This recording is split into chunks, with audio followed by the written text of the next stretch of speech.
दोस्तों किसी भी एग्ज़ाम को क्रैक करने के लिए एक अच्छी स्ट्रेटेजी और उसके सिलेबस के बारे में पता होना बहुत ज़्यादा ज़रूरी होता है। साथ में एक और चीज़ होती है उसके जो सब्जेक्ट हैं, जो सिलेबस है उसमें जो सब्जेक्ट्स आने वाले हैं उनका क्या वेटेज है, ये उससे भी ज़्यादा ज़रूरी होता है। तो आज के इस वीडियो लेक्चर में मैं आप लोग के लिए एसएससी जेई का जो सिविल इंजीनियरिंग के जो जितने भी सब्जेक्ट रहते हैं एसएससी जेई में, उनका आप लोग के साथ वेटेज डिस्कस करूँगा सब्जेक्ट वाइज, किस सब्जेक्ट का कितना वेटेज रहता है। और जो एग्ज़ाम आप लोग के 2017 से 20 के बीच हुए हैं, ठीक है, इसमें हम 2020 वाला जो एग्ज़ाम है उसको भी डिस्कस करेंगे। और यहाँ से आप लोग को ये चीज़ क्लियर हो जाएगी कि कौन सा सब्जेक्ट को आप लोग को कितनी इंपॉर्टेंस देनी चाहिए, कौन सा सब्जेक्ट पढ़ना चाहिए और कौन सा सब्जेक्ट हमको स्किप करना चाहिए। तो ये सारी चीज़ें मैं आप लोग के साथ डिस्कस करूँगा। सभी सब्जेक्ट का आप लोग के साथ वेटेज डिस्कस करूँगा, किस सब्जेक्ट का वेटेज किस तरीके से इंक्रीज़ हो रहा है, किस तरीके से डिक्रीज़ हो रहा है, सारी चीज़ें हम डिस्कस करेंगे। तो चलिए देख लीजिए, ये आप लोग के पास लिस्ट है, यहाँ पे आप लोग को शो हो रहा होगा कि यहाँ पे लिखा हुआ है SSC JE civil online exam topic wise analysis यहाँ पे किया गया है। चार्ट आप लोग का ये जो है वो 2017 से लेकर के 2020 के बीच का है। तो यहाँ से सभी सब्जेक्ट्स का आप लोग को वेटेज पता लग जाएगा। तो एक बार मैं इसको जूम कर देता हूँ। यहाँ पे देख लीजिए सभी ये आप लोग के एग्ज़ाम है। यहाँ पे अगर आप लोग देखेंगे, इस चीज़ को नोटिस करेंगे तो 2017 तक के हैं, ये 2018 तक के आप लोग के एग्ज़ाम के एनालिसिस हैं, ये 2019 के हैं और यहाँ पे ये आप लोग के 2020 के हैं। यानी कि सभी एग्ज़ामों का यहाँ पे एनालिसिस है। यानी कि जो अभी 2020 में आप लोग का एग्ज़ाम हुआ था उसका भी एनालिसिस यहाँ पर है आप लोग का।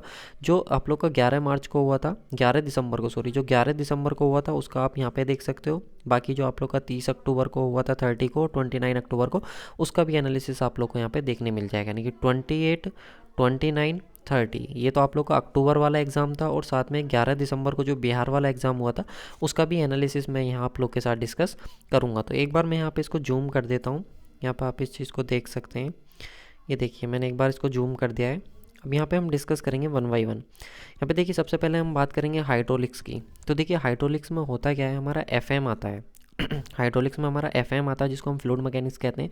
तो इसका वेटेज देखिए, सबसे पहले आप अगर वेटेज देखेंगे तो पहले यहाँ पे देखिए लास्ट वाला वेटेज देख लीजिए, अभी हाल फिलहाल वाला। तो यहाँ पे देखिए चार जो आप लोग को लास्ट में दिखाई दे रहे हैं, 7, 10, 9 और 9, ठीक है।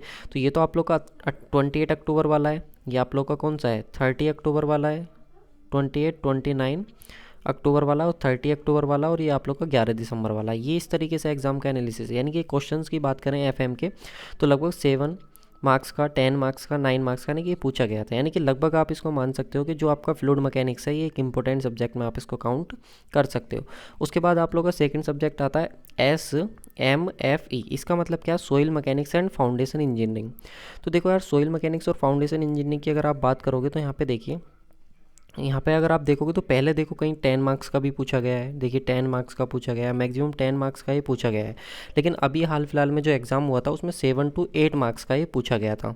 लेकिन जो 11 दिसंबर वाली शिफ्ट थी, जो बिहार का एग्ज़ाम हुआ था, उसमें ये हमारा 9 मार्क्स का भी पूछा गया था। तो ये भी आप लोग का सॉइल मैकेनिक्स एक इंपॉर्टेंट सब्जेक्ट में आप लोग का आता है। नेक्स्ट आता है बिल्डिंग मटेरियल। तो देखिए बिल्डिंग मटेरियल की अगर हम बात करें तो बिल्डिंग मटेरियल का जो आप लोग का वेटेज रहता है वो 10 to 12 मार्क्स का रहता ही है, ठीक है। तो ये एक इंपॉर्टेंट सब्जेक्ट आप लोग का काउंट होता है। यानी कि देखिए जो आप लोग का एफएम हो गया, एफएम के बाद एक हमने सोइल देखा, सोइल भी इंपॉर्टेंट सब्जेक्ट हमारा होता है। और उसके बाद हमारा बीएमसी, ठीक है। तो बीएमसी जो बिल्डिंग मटेरियल एंड कंस्ट्रक्शन है, ये भी हमारा इंपॉर्टेंट सब्जेक्ट में काउंट होता है। उसके बाद नेक्स्ट आ जाता है हमारा जो आता है बीएमसी के बाद बिल्डिंग, ये देखिए कंस्ट्रक्शन वाला पोर्शन है। तो कंस्ट्रक्शन वाले पोर्शन से देखिए कभी कभी क्वेश्चन पूछे जाते हैं, कभी नहीं पूछे जाते, तो इसको हम एक बार को स्किप कर सकते हैं। लेकिन नेक्स्ट जो उसके बाद आता है वो आता है सोम, ठीक है। यहाँ पे आप लोग देख सकते हो सोम आप लोग का आता है। तो सोम का वेटेज देखिए, सोम का वेटेज काफ़ी अच्छा वेटेज रहता है। यहाँ पे आप मान सकते हो कि 8 to 10 मार्क्स का आप लोग का वेटेज रहता है, क्योंकि सोम में हमारी दो चीज़ें आ जाती हैं। एक तो हमारा स्ट्रेंथ ऑफ मटेरियल रहता ही है, साथ में थ्योरी ऑफ स्ट्रक्चर जो है हमारा, जो टॉस होता है, थ्योरी ऑफ स्ट्रक्चर वाला पोर्शन, वो भी हमारा इसमें आ जाता है। तो ये भी हमारा एक इंपॉर्टेंट सब्जेक्ट यहाँ पे होता है। उसके बाद सीटी होता है कंक्रीट टेक्नोलॉजी। तो देखिए कंक्रीट टेक्नोलॉजी से अगर आप बात करोगे तो कंक्रीट टेक्नोलॉजी से यहाँ पे 4 to 5 क्वेश्चंस आप लोग के पूछे जाते हैं, कभी कभी 8 क्वेश्चंस, कभी 4, कभी 5। तो इसमें कुछ जो आप लोग का आरसीसी जिसको आप पढ़ते हो, रेनफोर्समेंट सीमेंट कंक्रीट, तो उसका जो पहला चैप्टर है वही हमारा कंक्रीट टेक्नोलॉजी में काउंट होता है। तो इसका भी हमारा अच्छा खासा वेटेज रहता है। साथ में बात करें सर्वेइंग की, तो देखिए सर्वेइंग की अगर आप बात करो तो सर्वेइंग भी आप लोग का इंपॉर्टेंट सब्जेक्ट में काउंट होता है। यहाँ पे आप देख सकते हो 9 to 10 मार्क्स का, तो कितना इंपॉर्टेंट सब्जेक्ट है और सिलेबस भी उतना ज़्यादा नहीं है सर्वेइंग का, तो सर्वेइंग भी आप लोग का एक इंपॉर्टेंट सब्जेक्ट में काउंट होता है। नेक्स्ट आता है हमारे पास PHE। तो देखिए PHE जो होता है पब्लिक हेल्थ इंजीनियरिंग होता है, जिसको कुछ लोग इन्वायरमेंटल इंजीनियरिंग करके भी पढ़ते हैं हम, ठीक है, EVS करके भी पढ़ते हैं। तो इसके वेटेज की बात करें तो इसका वेटेज बहुत कम रहता था। अगर आप इन्वायरमेंटल इंजीनियरिंग के वेटेज की बात करोगे तो देखो 1 मार्क्स इस तरीके से मार्क्स हमारे पूछे जा रहे थे, लेकिन जो अभी एग्ज़ाम हुआ उसमें ये हमारा लगभग 8 to 9 मार्क्स का पूछा गया, यानी कि सडनली इसका क्या है वेटेज बहुत ज़्यादा बढ़ गया।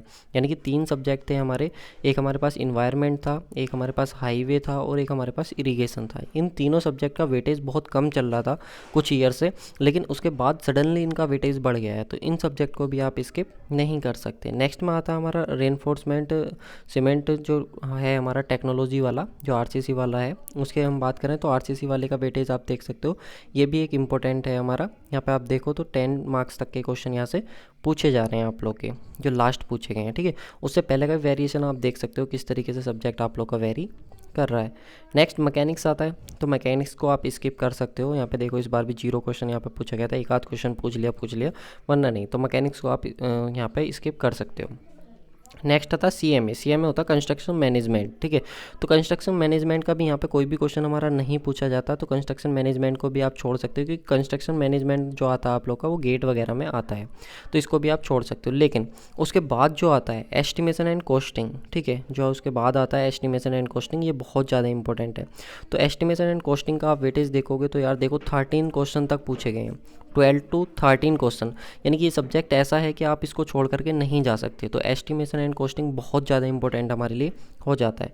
नेक्स्ट आता है हमारे पास HRB, इसका मतलब है हाईवे। तो हाईवे का अगर आप वेटेज देखो तो आप खुद देख लीजिए कितना वेटेज चल रहा है हाईवे का, लेकिन सडनली देखिए कितने कितने मार्क्स का ये पूछा गया है, ठीक है, 8 to 9 मार्क्स का ही पूछा गया है। तो जैसे कि मैंने बताया कि बहुत कम वेटेज चल रहा था यहाँ पे, अगर आप लोग देखोगे ये तो यहाँ पे देखो कितना कम वेटेज इसका चल रहा था, लेकिन सडनली इसका वेटेज बढ़ गया। तो हाईवे भी एक इम्पोर्टेंट सब्जेक्ट है। उसके बाद नेक्स्ट आ जाता है हमारे पास स्टील हमारा DSMS आता है। तो देखो पहले बहुत ज़्यादा पूछा जाता था स्टील, ये देखो बहुत ज़्यादा है, लेकिन अब आते आते देखो मार्क्स कितने कम हो गए, यानी कि लगभग 5 मार्क्स का ही हमारा एवरेज आप इसको मान करके चल सकते हो। उसके बाद नेक्स्ट आता है हमारा सब्जेक्ट इरीगेशन इंजीनियरिंग।